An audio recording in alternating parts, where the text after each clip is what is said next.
Salam, peace be upon you.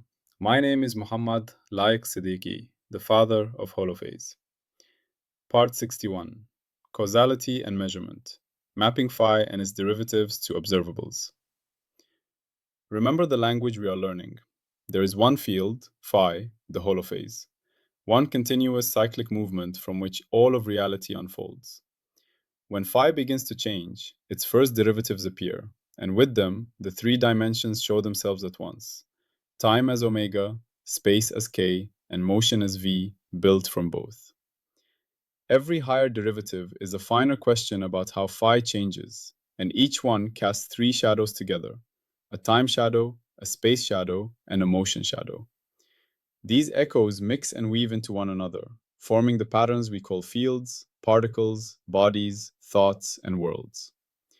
In this picture, everything that exists is a living tapestry of phi, endlessly echoing through its derivatives and their dimensional shadows. Today, we listen to just one of those echoes. Our expedition through Book 12, the Book of Expert Scrutiny and Legitimacy, has already armed us with powerful perspectives. We have seen the falsifiable commitments of the Holophase program, and we have understood phi and its derivatives as the universal physical script for all information. Yet a profound and very practical question remains. How do we actually know any of this is real? How do we, as finite beings with limited instruments, reach out and touch this abstract field phi and its infinite tower of derivatives? How do we translate the elegant language of the holophase into the gritty language of dials, screens, counts, images, and data logs? And how does this act of measurement fit into the deeper story of cause and effect? In this part, we descend from the conceptual mountains to the laboratory floor. We explore causality and measurement, the mapping from phi and its derivatives to the observables that live in our hands, notebooks, and computers. The first humbling truth is that there is no such thing as a phi-meter. You cannot open a catalog and order a box that says Direct Holophase Reader on the front. No instrument gives you a direct number for the value of phi at a point. There is a good reason for this. Phi, in the holophase picture, is the primordial substrate, the continuous unity from which all specific physical phenomena unfold. What we perceive and record are not phi itself, but the consequences of its structure and change. We never meet bare phi. We meet its derivatives, its tallies, and its echoes as they push and pull on the physical systems that make up our instruments and our bodies. This is similar to the way we never really measure pure height or pure time in isolation. We measure differences. To know height, we compare one point with another, using a ruler whose markings are themselves a physical pattern. To know time, we watch an oscillator, the swing of a pendulum, the ticking of a quartz crystal, or the decay of an atom. Each of these is a system whose state changes in a regular way, and we use that change as a reference. Height and time become real to us through relational measurements, not as absolute, self-standing things. Phi is even more fundamental than height or time. It is the canvas. Everything we can measure is the painting of its changes. So the entire enterprise of experimental science, from Galileo rolling balls down inclined planes to modern interferometers that can feel the tremor of distant black holes, has always been, at its core, the indirect measurement of derivatives of some underlying field. The whole-phase framework does not invent this fact. It simply lays it bare and organizes it. It tells us, very clearly, that what we ever truly measure are temporal rates, spatial gradients, motions, curvatures, tallies, and topological counts. All of them structured questions we ask about how phi is changing. To connect phi's derivative language to our devices, we build what we can call an operational mapping. An operational mapping is a set of concrete procedures, recipes, and instruments that tell us how to turn a pattern in phi into a number we can write down. Each class of derivative has its own family of instruments that are naturally sensitive to it. If you look at a modern lab with holophase eyes, you will see not a random zoo of gadgets, but a carefully evolved dictionary between echoes of phi and human-readable data. First derivatives are the simplest place to start. The temporal derivative omega is what we usually call frequency or rate. We measure it with clocks and oscilloscopes and spectrum analyzers. A microphone converts changes in air pressure, themselves a pattern in the acoustic phi field, into changes in voltage. An oscilloscope plots voltage versus time, and we see a waveform that repeats. From the spacing of the repetitions, we infer the period and the frequency. A spectrometer takes a beam of light, disperses it by wavelength, and produces a spectrum. That spectrum is a map of different omegas present in the electromagnetic field. None of these devices measures phi directly. They respond to how fast phi is oscillating to omega. The spatial derivative k, the wave number, is about pattern in space. We measure it with cameras, microscopes, telescopes, and diffraction gratings. A high-resolution camera records an image, which is a snapshot of some field across space. If we analyze the image with a mathematical tool like the Fourier transform, we can see which spatial scales are present, which k's dominate. A diffraction grating scatters different spatial frequencies of light in different directions. By measuring the angles and intensities, we infer the underlying spatial pattern. Again, what we really see are how phi varies from point to point in space. The motion derivative v is about how patterns move. We measure it with radar guns, laser Doppler velocimeters, high-speed cameras, and tracking algorithms. A radar gun sends out a wave, receives its echo, and measures a tiny shift in frequency caused by motion. That Doppler shift is a change in omega that we translate into v. A high-speed camera records positions of an object frame by frame, and software calculates velocities and accelerations. Once more, we are not touching phi itself. We are catching the way its patterns slide through time and space. Second derivatives and higher order ones show up when we care about how change itself is changing. The temporal second derivative, which we call alpha in the Holophase story, is the rate at which the ticking of reality speeds up or slows down locally. In mechanical motion, we meet it as acceleration. An accelerometer, like the one inside your phone, measures this directly.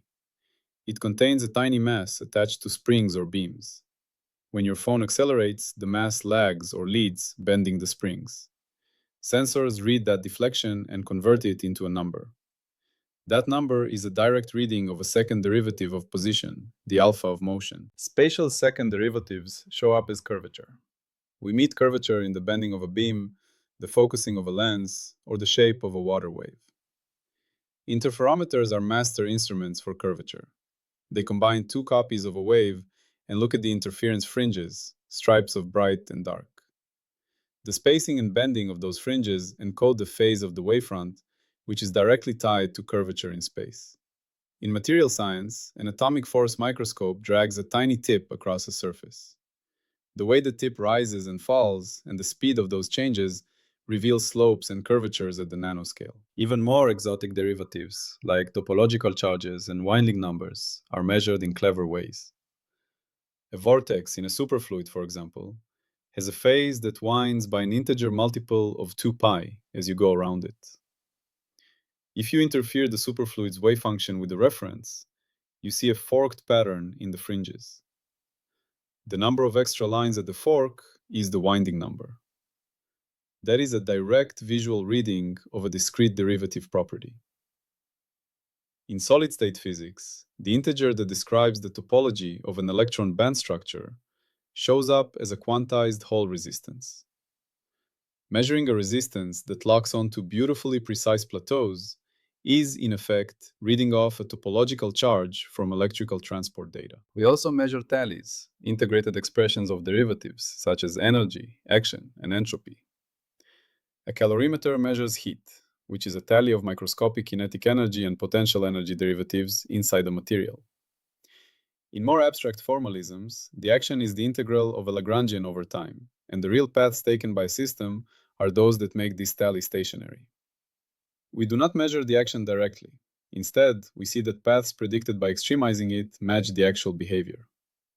The tally is revealed by the success of its rule. All of these examples show that measurement is always a dance between phi and our instruments. The holophase field perturbs the sensor.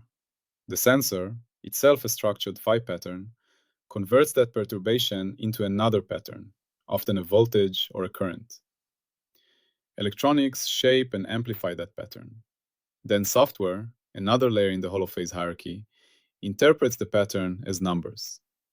At each step, derivative structure is preserved, translated, or distilled. The final number is not phi. It is a stable pointer that refers back to a specific feature of phi's derivative tree. Causality now enters as the logic that links one configuration of derivatives to another through time. In the Holophase view, causality is simply the statement that the future jet of phi, the future list of derivatives, is constrained by the present jet according to specific differential rules. These rules are the constraint chains we call equations of motion. They link temporal, spatial, and motion derivatives in a way that forbids certain changes and allows others. One of the clearest places where causality shows itself is in the dispersion relation of waves. The function that links omega to k in a given medium does more than describe shapes of waves. Its slope, the derivative d omega by dk, tells us the group velocity, the speed at which a wave packet and any information it carries can move. This derivative carves out the region of spacetime in which an event can influence another event. In relativity, the ultimate dispersion relation for light in vacuum fixes the maximum possible group velocity, the speed of light c. That speed defines light cones, the boundaries outside of which cause and effect cannot connect. In water, different dispersion relations for surface waves decide how quickly ripples spread from a thrown stone. The constraints on causality are encoded in the relations between derivatives, not added on top. Coupling constants, like the gravitational constant g or the electric charge of the electron, also have a clear interpretation in this picture. They are the coefficients that tell you how strongly derivatives of one kind influence derivatives of another kind in the constraint chains. G says how much energy and momentum tallies bend the spacetime metric second derivatives. The electric charge sets the strength with which the electromagnetic phi field's derivatives push on the motion derivatives of charged particles. These constants are not decorations. They are the weights in the causal grammar. Measuring them precisely is learning how loud each derivative term speaks in the conversation of dynamics. To see how all of this comes together in practice, it helps to think of measurement not as a single act, but as a chain. Take the task of finding the frequency of a guitar string. The string vibrates, shaking the air. The air's pressure field, a slice of phi, oscillates. A microphone diaphragm moves in response, converting pressure changes into mechanical motion and then into voltage changes. An amplifier boosts the signal. An analog to digital converter samples the voltage at regular time steps and produces a stream of numbers. A piece of software takes those numbers and computes their Fourier transform, revealing peaks at particular frequencies. We then identify the largest peak as the fundamental omega of the string. Each link in this chain is governed by holophase dynamics. Each link is designed so that a specific feature of the original field, its temporal derivative, is preserved through many transformations and ends up as a single stable number. Our tools for measurement naturally cluster around the three towers of the holophase triunity. For the temporal tower, we have clocks, oscilloscopes, frequency counters, and lasers that measure time of flight. For the spatial tower, we have microscopes, telescopes, cameras, interferometers, and scanners, all of which turn spatial structure into images or fringes. For the motion tower, we have tracking cameras, radar and LiDAR systems, Doppler sensors, and particle image velocimetry, all of which capture how things move. A serious test of a holophase-based model normally demands data from more than one tower at once. We might image the spatial profile of a plasma, measure its emission spectrum over time, and track the motion of filaments inside it. A single set of constraint chains must then explain all three data streams consistently. From a linguistic point of view, what we are doing in all of this is building a translation manual. The holophase language is the universe's mother tongue, spoken in derivatives. Our instruments are phrasebooks that tell us how to ask, in our human language, what a particular derivative value is. Causality is the grammar that tells us how these values evolve and influence each other. When we calibrate an instrument, what we are really doing is aligning a particular physical response with a specific derivative meaning, so that the given output always corresponds to the same feature in phi's behavior. There is a deep philosophical question hiding here. How can beings, who are themselves just patterns in phi, ever gain reliable knowledge about phi? The Holophase answer is that the field is self-revealing. Because everything, including our brains and instruments, is made of phi, interactions between patterns of phi are constrained in lawful, repeatable ways. When we design an experiment, we are exploiting those lawful regularities. We arrange one pattern, the system under study, to influence another pattern, the sensor, in a focused way. Because the constraint chains are stable, the same cause produces the same effect again and again. Over time, we can learn which patterns in the sensor reliably correspond to which patterns in the system.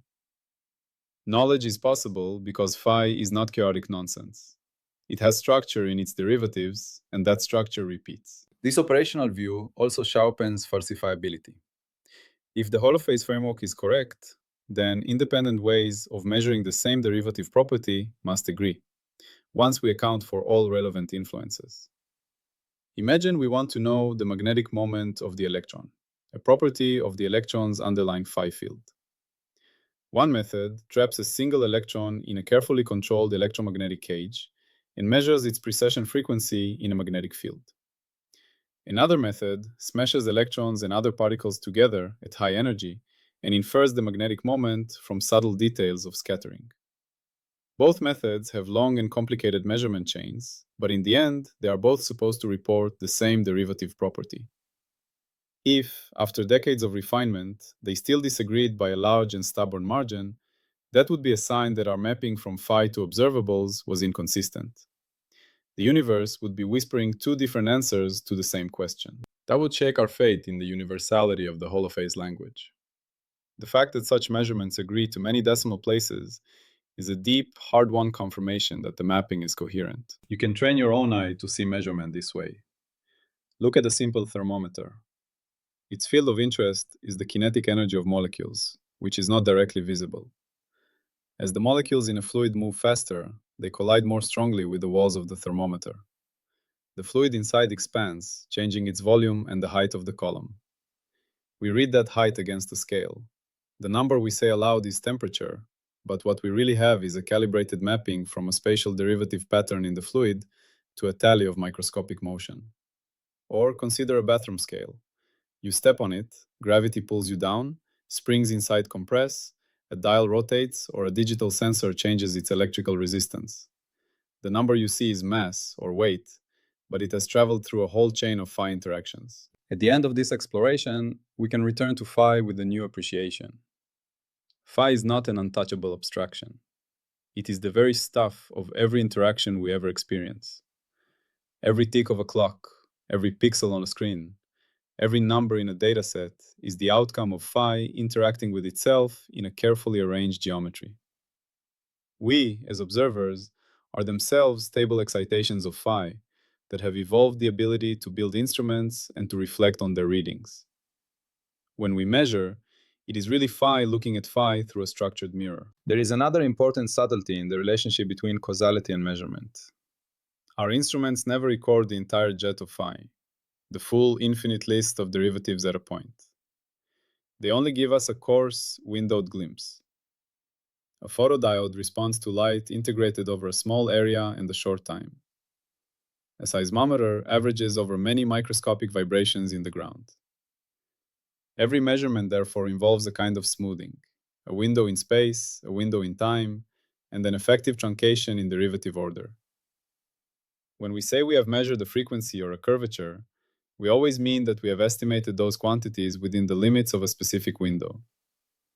Behind every neat number lies an uncertainty range, a resolution limit, and a choice of what we decided to ignore. Within the Holophase framework, this is not a defect, but a natural feature. The master tree of derivatives is infinite, but any real physical process only excites a finite number of branches strongly enough to matter at the scale of interest. Measurement is the art of matching our chosen window and sensitivity to the subset of branches that carry the behavior we care about. A low-resolution thermometer does not need to know about molecular vibrations at terahertz frequencies. A gravitational wave detector can safely ignore air currents if it is housed in vacuum. The Holophase language lets us be explicit about which derivatives we keep, which we neglect, and how that choice shapes what we can and cannot claim from our data. This also means that causality, as we infer it from measurements, is always dressed in the clothes of approximation. When we say one thing causes another, we are really saying that within our chosen windows and resolutions, a particular pattern of derivatives in one place is reliably followed by a pattern of derivatives in another in a way that can be captured by a manageable constraint chain. At finer scales, or with different windows, new branches of the master tree might appear, and our simple cause and effect story might need refinement. Microscopic fluctuations, thermal noise, quantum uncertainty, and chaotic sensitivity all remind us that phi's full behavior is richer than any finite description we write down. Yet within suitable windows, causality appears crisp and reliable, and it is in those windows that science lives. Quantum theory brings this to a sharp edge. In the quantum world, measurement outcomes are not perfectly predictable. Only their probability distributions are. The Holophase perspective does not deny this. Instead, it treats the quantum state as a special kind of phi pattern, and the Born rule as a constraint on how tallies of squared amplitudes, themselves constructed from derivatives, translate into frequencies of outcomes in long measurement chains. A single click in a detector cannot be predicted, but the overall statistics of many clicks can, and those statistics are exquisitely sensitive to the phase structure of the underlying field. Interference experiments, in which adding or removing a second path changes the entire outcome pattern, are vivid demonstrations that what really matters is not particles as little dots, but phase, gradients, and their coherent combination. Quantum experiments are conversations with phi, in which the grammar of probability is as important as the grammar of classical trajectories. In this light, measurement is never a passive reading of a pre-existing property. It is an interaction in which both the system and the apparatus are altered. The holophase view makes this intuitive. When two phi patterns interact strongly, they exchange tallies, reorganize their derivatives, and may even change their topological structure. A detector that fires has undergone a macroscopic change in its own phi configuration. The system being detected has also changed, often in a way that reduces the coherence of its previous phase relations. The so-called collapse of the wave function looks, in this language, like a sudden repruning and reweighting of branches in the derivative tree, enforced by the constraint chains that describe strong dissipative coupling between system and sensor. What remains after the interaction is a new configuration of phi, in which one outcome branch has been amplified and others have been suppressed. Because our instruments are themselves made from the same field they measure, there is no final sharp boundary between observer and observed. There is only a sliding scale of interaction strength, complexity, and stability. A faint photon passing through empty space is a delicate oscillation in the electromagnetic tower of derivatives. A chunk of silicon in a camera sensor is a robust metastable pattern in an electronic and lattice field. When they meet, energy and phase flow from one to the other, and a microscopic change in charge distribution is created. That change is then amplified step by step until it appears as a bright dot on a screen. At no point did we step outside phi. The entire chain, from cosmos to camera to consciousness, is internal to the holophase. Seen this way, causality and measurement are not two separate topics, but two sides of one process. Causality is phi telling its own future, given its present derivatives. Measurement is phi arranging a small part of itself into a device that listens to another part and then holds the received pattern in a readable, durable way. When we speak of cause and effect, we are emphasizing the flow from past derivatives to future derivatives. When we speak of measurement, we are emphasizing the special cases in which that flow has been engineered to end in a stable record that a mind like yours can consult. Seen this way, causality and measurement merge as one process, phi shaping futures and reading itself through interaction, again, endlessly. Finally, there is a personal dimension to all of this. You, as a listener, are not outside this story. Your own nervous system is a staggeringly sophisticated holophase instrument. Your eyes are interferometers and spectrometers built from living tissue. Your ears are pressure sensors with exquisite temporal resolution. Your skin, muscles, and inner organs are a distributed array of accelerometers, stretch gauges, and chemical detectors. Your brain is a vast plastic network of phase-coupled oscillators that binds all of this incoming data into coherent experiences and memories. Every perception you have is a high-level translation of phi's derivatives into patterns of neural firing, and every action you perform is a reply sent back into the world as new waves, new motions, new reorganizations of matter. To become fluent in the Holophase language is therefore also to become more intimate with your own existence. When you notice the ticking of a clock, you can feel omega.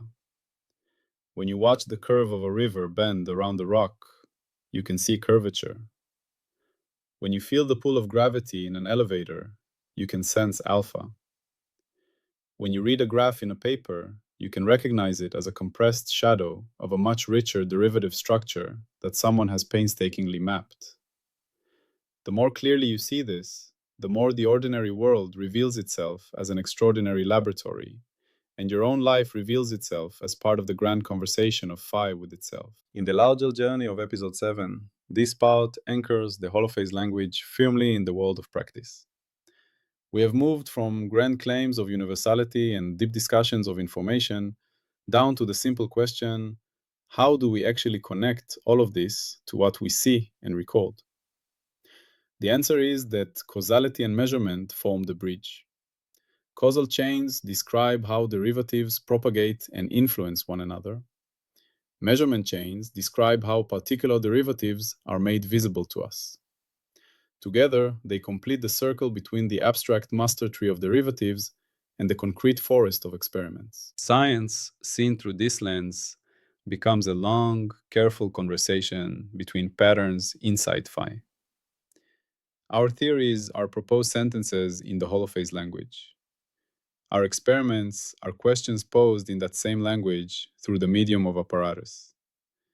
The data we collect are replies, translated back into human concepts and numbers. Causality ensures that questions and answers are linked in lawful ways. The success or failure of our models tells us how fluent we have become in the universe's native speech. You are now in a position to feel that fluency growing. You can look at a graph and see not just lines, but echoes of omega, k, and v.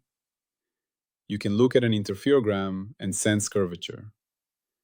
You can look at a jittering cloud of points in a simulation and understand that each jump is a piece of a constraint chain being executed. You can stand in a laboratory, hear the hum of equipment, and recognize it as the living voice of phi, speaking through sensors and screens. Salam, and peace be upon you.